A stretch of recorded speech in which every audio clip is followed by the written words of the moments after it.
Shalom, meus amigos, um bom dia a todos vocês, nessa linda manhã, na cidade santa de Jerusalém.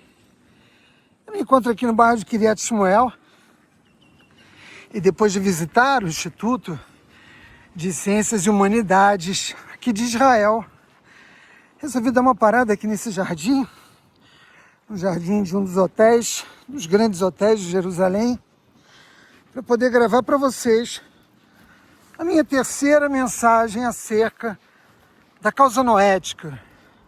Como vocês sabem, há cerca de 2 meses atrás eu prometi 4 vídeos que buscassem capturar significado, propósito, natureza mesmo, das leis noéticas e da aliança que o Criador estabeleceu no mundo com toda a humanidade. Deixa eu mostrar para vocês um pouco essa visão de Jerusalém. Realmente muito especial esse lugar.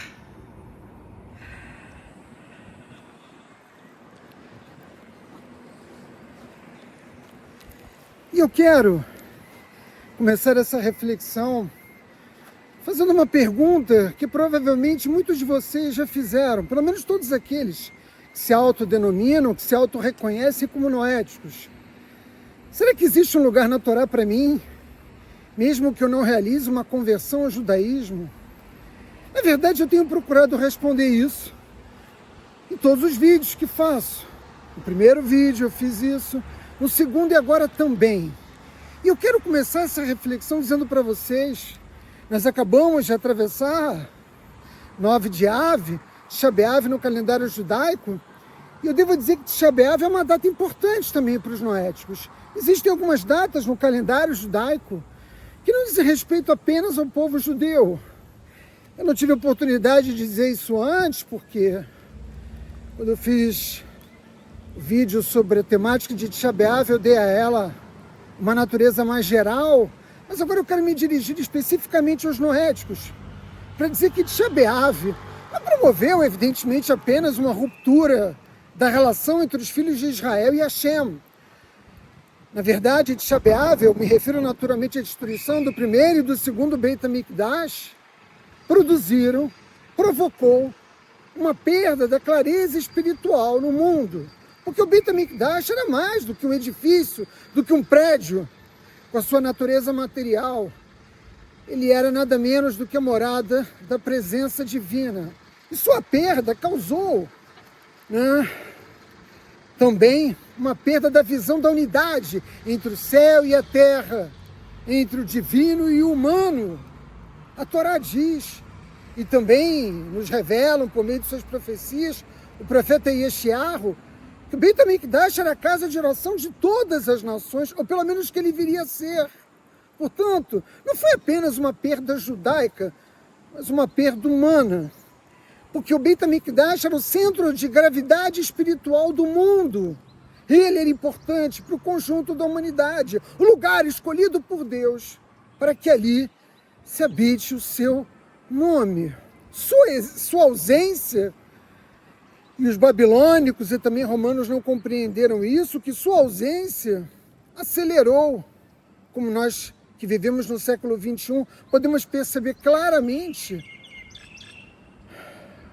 a distorção da verdade. Mas você que me ouve, que se auto-identifica como noético e que, portanto, se afastou da idolatria, deixando de lado falsas religiões para trás, rejeitando essa confusão teológica que toma lugar no mundo, sobretudo nos quase últimos 2000 anos, escolheu retornar não à nação judaica, techuvá ao judaísmo porque você não é judeu, mas ao Deus de Israel, obtendo por meio dessa busca a clareza moral de sua palavra. A missão do monoteísmo se agiganta em um mundo em que as pessoas que trazem luz, e eu não me refiro apenas aos judeus que têm por essa missão, o seu propósito mesmo de existir, as pessoas que trazem luz ao mundo se tornaram as mais odiadas. Nós travamos uma guerra espiritual pelo controle do mundo. Não se engane a esse respeito. tudo aquilo que você assiste nos noticiários, todos aqueles eventos históricos que estão tendo lugar, eles apenas são um reflexo físico de uma batalha espiritual. E essa conjuração de forças, liderada pela Irmandade Muçulmana, que tem no seu interior o jihadismo, naturalmente, os influenciadores dos TikTokers da vida, artistas de Hollywood, a esquerda ideológica, a esquerda marxista, jovens universitários confusos, espalhados pelo mundo todo, mas especialmente nos Estados Unidos, somado a burocratas globais, que eles fazem ao promover o antissemitismo e o ódio contra Israel, nada mais é do que promover o ódio mais antigo. É o ódio à ideia de Israel, é ódio à ideia do povo judeu, mas sobretudo do Deus que nos escolheu para carregarmos ao longo da história como um bastão, como um fogo que não se apaga. A missão de promover a difusão dos mandamentos e da sabedoria divina. Sem o Beit HaMikdash, o mundo continua em ruínas. Vejam, portanto, como é importante o templo, não apenas para o povo judeu, mas para toda a humanidade. E a Torá, no livro de Êxodo, diz: façam um santuário e eu morarei nele. Êxodo 25:8. A Kadosh Baruch Hu anuncia e ordena ao povo judeu construir o templo. Por quê?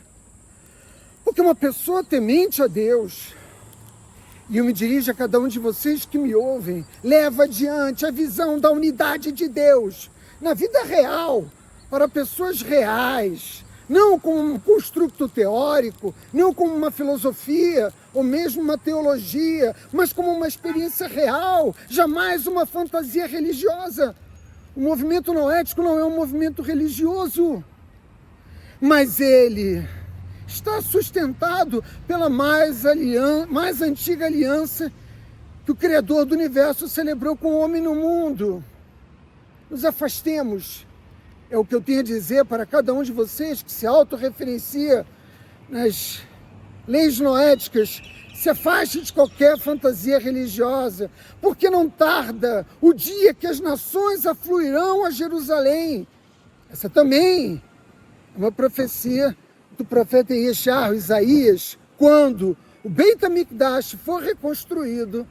Eu insisto mais uma vez, ele será uma casa de oração para todas as nações. Portanto, Shabeav, assim como Rosh Hashanah e Sukkot, são datas importantes, não apenas para o povo judeu, mas para toda a humanidade. Cada ser humano de nosso planeta, e existe um imenso potencial, porque nós somos quase 8 bilhões de seres humanos no mundo, cada ser humano de nosso planeta celebrou com Deus uma aliança fundada na promessa de que nunca mais a carne seria destruída.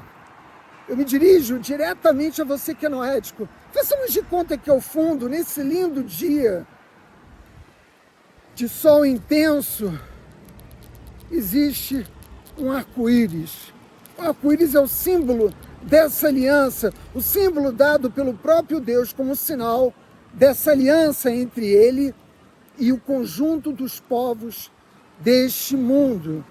A aliança que Noa e seus descendentes celebraram com a Kadosh Baruch Hu nada mais foi do que a repactuação da aliança que Hashem já havia celebrado com o primeiro homem, Adão Rishon. Naturalmente, essa é a aliança mais antiga. Nunca tenha dúvida a esse respeito, eu bato muito nessa tecla, porque as pessoas acreditam que a única forma de se relacionar com Deus e ter um lugar na Torá é se tornando judeu, é praticando o mitzvot da Torá que não cabem a ela praticar. Não é nada disso. A construção de um relacionamento especial com Deus não é uma prerrogativa do povo judeu, mas uma possibilidade, sem intermediários, para qualquer ser humano que deseje de fato servir ao único Criador do universo. Mas essa repactuação que Noa realizou com a Kadosh Baruch Hu, antes e depois do Mabu, do dilúvio, não fez com que, infelizmente, a humanidade seguisse transgredindo. Nós sabemos que as razões pelas quais o dilúvio praticamente destruiu a humanidade, a destruição da humanidade, foram causadas por roubo, opressão, estupro. Mas Hashem manteve a sua promessa. E nós, depois do Mabur, seguimos existindo, mesmo que a espécie humana siga sendo culpada do comportamento e de muitas outras transgressões também que causaram o dilúvio.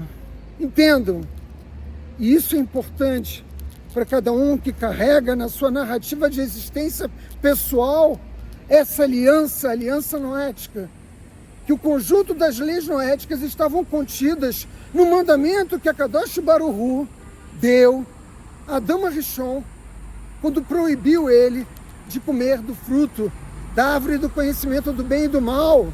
Está lá no livro de Bereshit, que nós também chamamos de Gênesis, está lá em 2 versículos, Bereshit 2, 16 e 17, e ordenou o Senhor Deus ao homem, dizendo: de toda árvore do jardim comerás livremente, mas da árvore do conhecimento do bem e do mal, dela não comerás, porque no dia que comeres, certamente morrerás. E assim a humanidade perdeu aquele que foi um dos dons conferidos a ela, o da imortalidade. Dentre as tantas consequências dessa transgressão, nós perdemos a imortalidade. Mas o povo judeu, por meio dos seus sábios, descrito no conjunto da Torá oral, deixa muito claro que temas como idolatria, blasfêmia, assassinato, imoralidade, roubo, a necessidade do estabelecimento da justiça, a proteção das espécies animais, todas estão contidas aqui, nesses 2 versículos. Os versículos contêm claramente as alusões a todas as leis supremas que Deus espera ver ser cumprida pela humanidade. E você que, como noético, reclama que das 7 leis noéticas, 6 são negativas porque são proibições, eu chamo a sua atenção porque você parece não ter percebido uma chave de compreensão fundamental quando se estuda e se vive segundo as leis noéticas, a de que toda moeda tem 2 lados. A proibição da idolatria, o seu oposto, é a busca, né, pela unidade entre o homem e Deus. E a proibição da idolatria, né, da mesma forma, busca restabelecer esse vínculo entre o céu e a terra, entre o divino e o humano. O respeito à vida é o contraponto da proibição do assassinato e o respeito à propriedade alheia, o oposto da proibição do roubo. Vejam que para cada mandamento negativo existe também um comando do Criador para o conjunto da humanidade. Mas eu não posso deixar de mencionar a imoralidade. Se é verdade que o Criador espera que os homens não vivam uma vida imoral, Ele espera que, ao contrário, nós sejamos capazes de viver uma vida familiar, marcada pela moralidade, mas, sobretudo, quem combate a blasfêmia abençoa tudo que chega na sua vida. Ao contrário dos que reclamam de tudo e se mostram indignados e insatisfeitos com as provações e os desafios que são postos na sua existência e que eles não conseguem compreender, que são todas oportunidades para que nós possamos reunir as qualidades morais que a nossa alma tanto necessita no seu processo de tikkun, de correção, de retificação.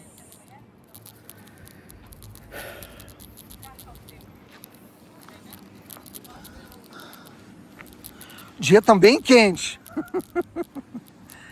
Mas eu pedi a vocês que fizessem um esforço para imaginar que nesse dia ensolarado nós tivéssemos aqui ao fundo um arco-íris. Saibam vocês que o arco-íris tem 7 cores, a saber, vermelho, amarelo, laranja, verde, azul, anil e violeta. Assim como são as 7 leis noéticas, 7 são as cores do arco-íris. E cada cor está associada a um atributo que deve naturalmente ser alcançado.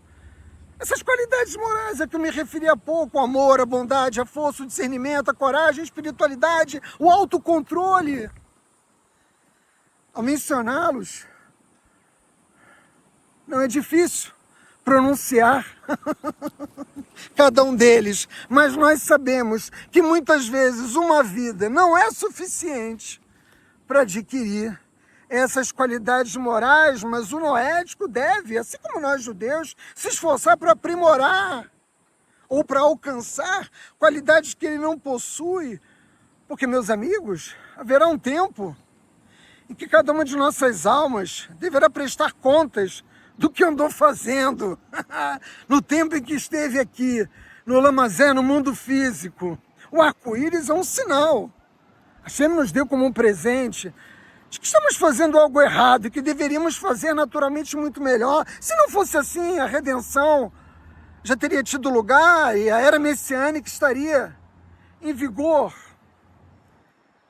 Mas o arco-íris ele é tão importante que o profeta Ezequias revela no conjunto de suas profecias, quando ele sonhou e teve uma visão da presença divina. E quando ele viu a presença divina, não com a clareza que Moshe Rabbeinu tinha, mas também com enorme inspiração divina, ele viu que ao redor do trono de Hashem, literalmente da glória do Senhor, havia um brilho. E esse brilho era o brilho do arco-íris.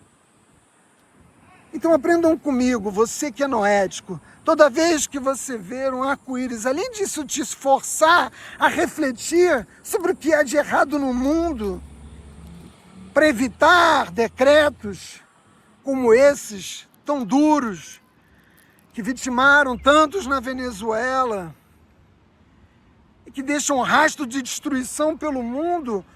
Ao observar um arco-íris, diga: bendito és tu, eterno, nosso Deus, que te lembra da aliança, és fiel à tua aliança e cumpre a tua promessa. Mas a relação que o noético deve ter com o arco-íris não é de medo, porque se é verdade que ele revela que há algo errado no mundo, ele também é o símbolo da futura redenção. Só isso, meus amigos. E eu quero, para encerrar essa reflexão com vocês, fazer um convite. Depois de muitos anos eu tomei essa decisão porque me encontro em condições de fazê-lo. Eu quero convidar você para fazer parte de um grupo de estudos das leis noéticas. Eu vou deixar aqui no primeiro comentário do vídeo aqui no nosso canal o link no WhatsApp. Você vai entrar sem custos, sem cobranças, exceto da presença, do estudo, dos textos recomendados, da presença ativa, com câmera aberta durante as nossas reuniões. Eu quero oferecer a vocês, porque me sinto hoje em condições de fazê-lo, o estudo aprofundado da vida, ou pelo menos do que deve ser a vida de cada pessoa que se encontra no mundo profundamente angustiada, com todo o ódio, com toda a violência, com toda a depressão, e que parece não encontrar caminhos para a resolução, mas existem. A missão do povo judeu é trazer luz ao mundo. Nós somos uma nação sacerdotal. Tal propósito está fixado na Torá, na aliança do Sinai. Mas você que é noético também tem uma missão, também tem um lugar na Torá, e você precisa entender isso. E eu quero então convidar vocês para fazerem parte desse grupo de estudos. Eu aguardo cada um de vocês lá, meus amigos. Forte abraço a todos vocês.